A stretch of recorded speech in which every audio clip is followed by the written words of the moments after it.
Well, hello there, and welcome to our neat little show where we have a look at all the new VR games that are announced for the coming months, and we have a quick look back at the previous months to see if there's anything new to play that is worth your time. In May we have a promising horror title, an adventure game by a legendary developer, a Japanese puzzler that lets you decide the fate of humanity, and much more. But before that, as always, let's see what got released last month. April started out with two disappointments. Across the Valley is a chill farming simulator that dropped on Steam and the PSVR 2 on April 6 to a week 42 on OpenCritic. This may be the answer, but it's still terrible. The VR Realm recommends to avoid this one. Quote, Across the Valley shows a game that could have promise and bring a laid-back farming simulator to PSVR 2. However, there's just too many bugs and little issues that hamper the experience to let it shine. End quote.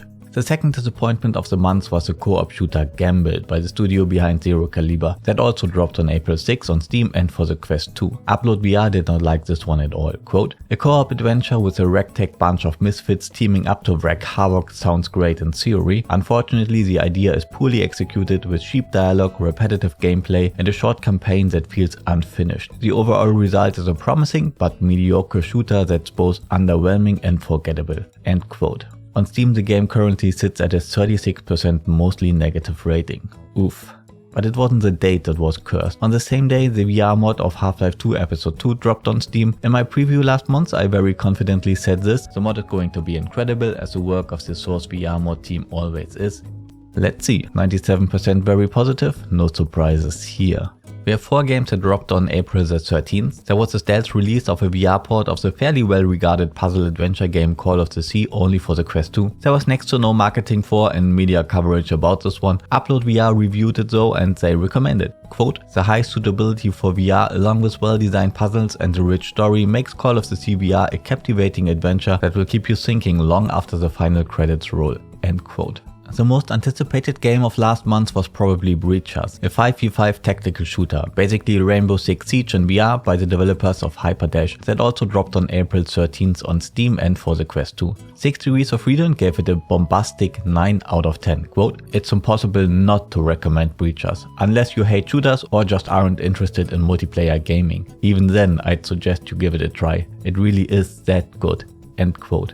On Steam it sits on a very impressive 92% very positive, you love to see it. The third release of the day was A Night in the Attic, a small puzzle game that dropped on Steam and for the Quest 2. The VR Realm recommends it, quote, the team at Mighty Yell have done a great job of bringing something unique to VR with A Night in the Attic. If you're looking for a unique, charming and relaxing game that was made with comfort in mind, for that price A Night in the Attic could be perfect for you. End quote. They are referring to the $10 price tag here. A small warning for the Steam version, even the Steam version will only run on the Quest and the Quest 2. That's not good and really strange to be honest. The last release for the day was a VR port of the spider hunting game Kill It With Fire that also dropped on Steam and the Quest 2. There are not many reviews out for this one. On Steam though it sits at a strong 92% positive but with only 27 ratings. Finally we have a VR port of the Heretic or Hexen inspired boomer shooter Amid Evil that dropped on April 20th on Steam and for the Quest 2. The game sits at a 92% very positive. I played this one and I enjoyed it a lot, though it is very apparent that this is a port of a flat game that misses many of the immersive elements of made for VR titles. There's a link to my review in the description below just in case you want to listen to me ramble about the good old days of video games for a bit.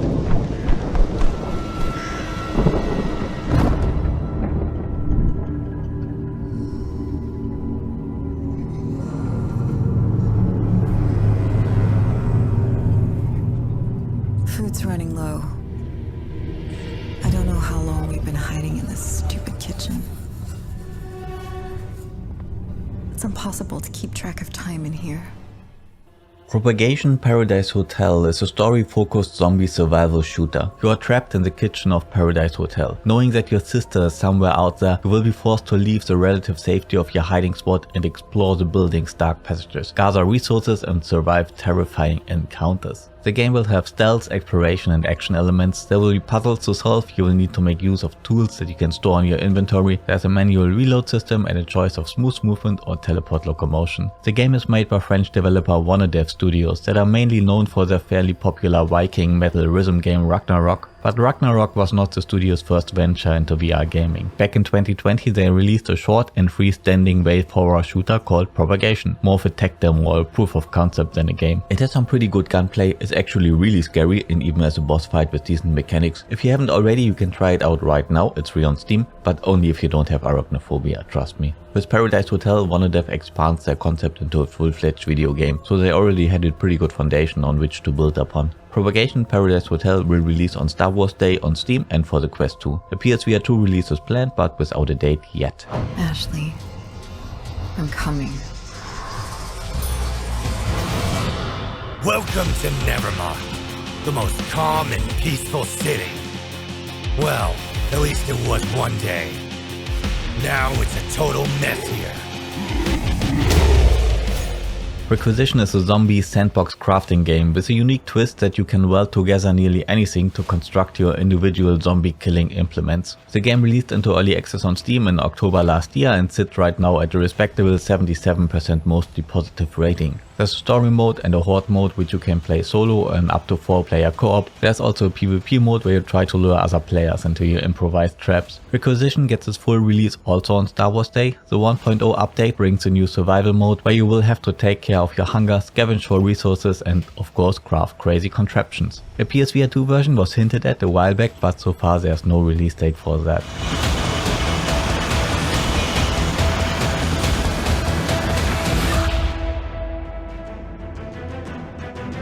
The story. There, perched on the rock, an old rival of mine. It was time to show hands once more. This time it was my turn.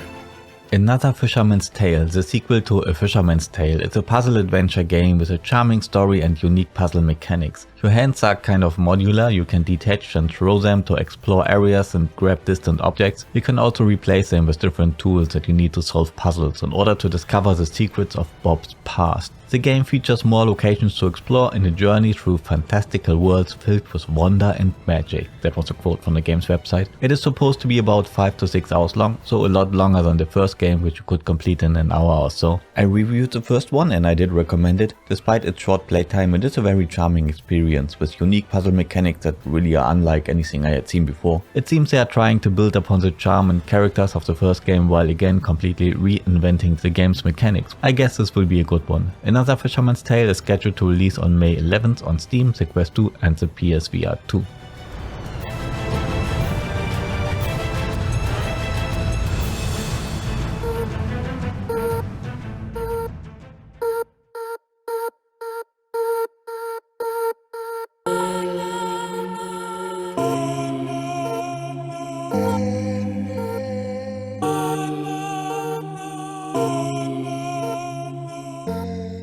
This is a curious one. This is Humanity. There's a bit of Lemmings in there, but with humans, lots and lots of humans, but it will play quite different. It's a third-person action puzzle game. You are a dog guiding the human masses to their salvation or to their doom across 90 story mode stages. Strategic puzzle sections are broken up with action sequences, platforming levels and even boss battles. The game will come with a level editor for potentially unlimited user-generated content. Humanity was created by a famous designer, Yugo Nakamura, who partnered up with the producer of Tetris Effect among a list of other games, a game that released in 2018 with PSVR 1 support. And as Tetris Effect, Humanity will also come with optional VR support. Or as we like to put it here, you can also play the game on a flat screen if you want to for some reason. Humanity is scheduled to release on May 16th on Steam and for the PlayStation, compatible with PS4, PS5, the PSVR 1 and 2.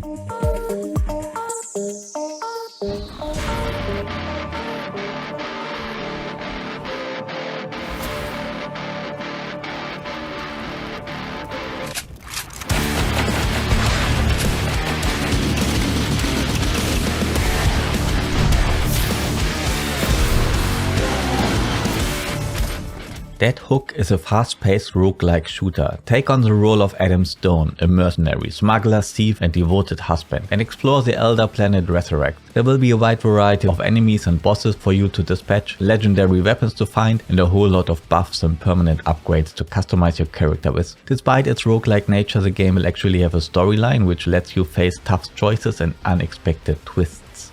That hook is made by Joyway. You know what other game was also made by Joyway? Outlier. You remember that one? Outlier was also a fast-paced roguelike shooter that Joyway cancelled and pulled from the stores after it was already 2 months in early access, because it just wasn't received very well. And now, about 1 year later, a very similar game, not visually but gameplay-wise, suddenly appears for the Quest. Curious, isn't it? I would wait for a few reviews before purchasing this one. That hook is scheduled to release on May 18th, only for the Quest 2.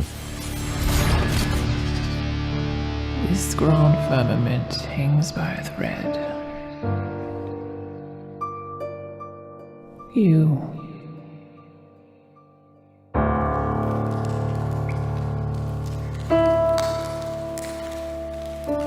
And you have no capacity for understanding. Firmament is a puzzle adventure game with a focus on deep storytelling and world building. Accompanied by a mysterious apparition and the clockwork apparatus the adjunct, you strive to explore the 3 realms of Firmament. Explore, discover, solve puzzles, and reveal the mystery behind the giant steampunk machines that are scattered around the realms and your own purpose in that world. Firmament is made by Cyan Worlds, the studio behind the groundbreaking adventure game Myst and its sequel Riven. When Myst released back in 1993, it was the best-selling PC games of all times, holding that title for nearly 10 years. Ever since VR became a thing, Cyan Worlds released their games to be played on flat screens and in VR. They did it with Abduction in 2016, that was the early days of VR and still a bit rough. A lot has changed since then. The Myst remake that dropped 2 years ago had excellent VR support, and there's no reason to believe Firmament will be different. Firmament is scheduled to release on Steam on May 18th. It's one purchase you can play on a flat screen or in VR, whatever you fancy. A PlayStation version with support for PS4, PS5 and the PSVR 2 will come a bit later.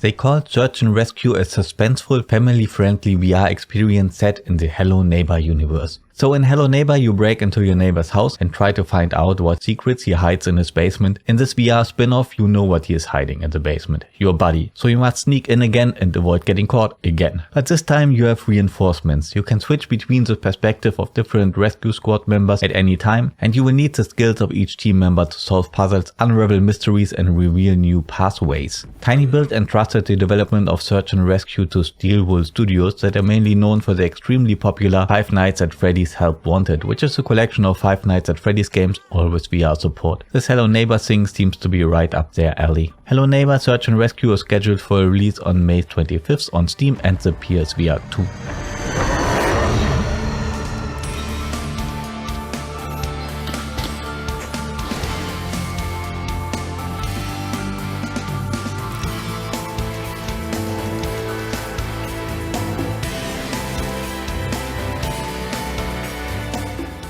Love multiplayer but hate other people? That is the tagline for We Are One, a puzzle shooter game with a clever and unique gameplay twist. Each stage has a number of evil robots you need to get rid of. To achieve this, you will create clones of yourself. You will play the action of each clone one after the other, but in the end they will all play out at the same time. So you take your first clone and perform some actions like grabbing a gun, shooting some enemies, tossing something to another location or something like that. And what you do will be recorded, and while you play your second clone, the actions you recorded with your first clone will play out simultaneously. Repeat this for every clone you have at your disposal for the stage. This way you will be able and have to interact and cooperate with yourself or other clones of yourself to achieve your goal. I played an early version of this a while back and absolutely enjoyed it. It is a very unique idea, very well executed. We Are One is scheduled for a May release, no exact date as of now, but it will come to Steam and the Quest 2. Let's go, shall we?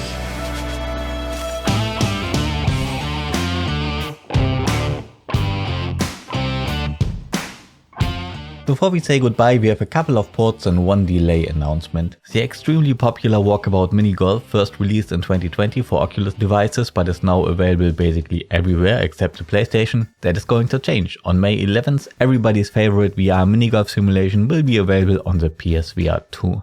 Hubris is a pretty VR adventure shooter, something that released in December last year on Steam. I didn't like it very much because of a very shallow story and weak combat, but in the months after release the studio, Cyborn, have put in a lot of work to revamp and rebalance combat. They actually addressed most of the concerns I had, so at least the combat experience is a lot better now. Hubris gets a PSVR 2 release in May, no exact date yet. Everslot Invasion, the Quest 2 version of the PCVR game Everslot, previously scheduled for an April release, was delayed to May 18th. That's it. That's all the new VR games for May that have a confirmed release date or window as of making of this video. Leave a like if you enjoyed this video, use the comments below if there's something you want to get off your chest, and subscribe if you haven't already. See you in the next one.